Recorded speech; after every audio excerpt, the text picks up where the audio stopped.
ଜଗନ୍ନାଥଙ୍କୁ ଆଇଁଷ ଖୁଆଇବ, ଜଗନ୍ନାଥ ଆଇଁଷ ବୋଳିବ, ଜଗନ୍ନାଥ ନେଇକି ଆଇଁଷ ଭୋଗ କରିବ, ଏ ଯୋଉ ସ୍ୱପ୍ନ ଦେଖୁଛି ସେ ସ୍ୱପ୍ନ ସ୍ୱପ୍ନରେ ରହିଯିବ। ବି କେୟାରଫୁଲ।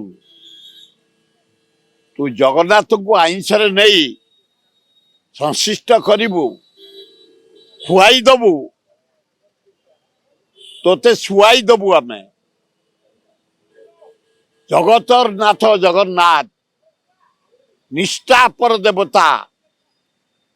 ହିନ୍ଦୁ ମୁସଲମାନ ଖ୍ରୀଷ୍ଟିଆନ ଜୈନ ବୁଦ୍ଧିଷ୍ଟ ସମସ୍ତେ ପୂଜା କରନ୍ତି ଜଗନ୍ନାଥଙ୍କୁ। ବିଶ୍ୱ ପ୍ରସିଦ୍ଧ ରଥ ହଉଛି ଜଗନ୍ନାଥ ରଥ। ତାକୁ ନେଇ ଏତେ ପ୍ରକାର କୁପ୍ରଚାର କରିବା ମୁଁ ଭାବୁଛି ଠିକ ହଉନି।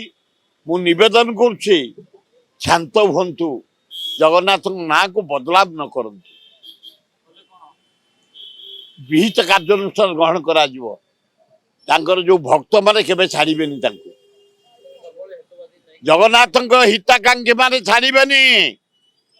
ଜଗନ୍ନାଥଙ୍କୁ ଯଦି ଏଇ ଭଳିଆ ନିନ୍ଦିତ କରାଯାଏ, ଆଇଁଷ ସହିତ ସମ୍ପୃକ୍ତ କରିବା ପାଇଁ ଚେଷ୍ଟା କରାଯାଏ, ପବିତ୍ର ଜଗନ୍ନାଥ ଅପବିତ୍ର କରିବାକୁ ଯଦି କିଏ ଷଡ଼ଯନ୍ତ୍ର କରେ, ବିରାଟ ଷଡ଼ଯନ୍ତ୍ର ଯଦି କରେ, ବିରାଟ ଆନ୍ଦୋଳନ ହବ।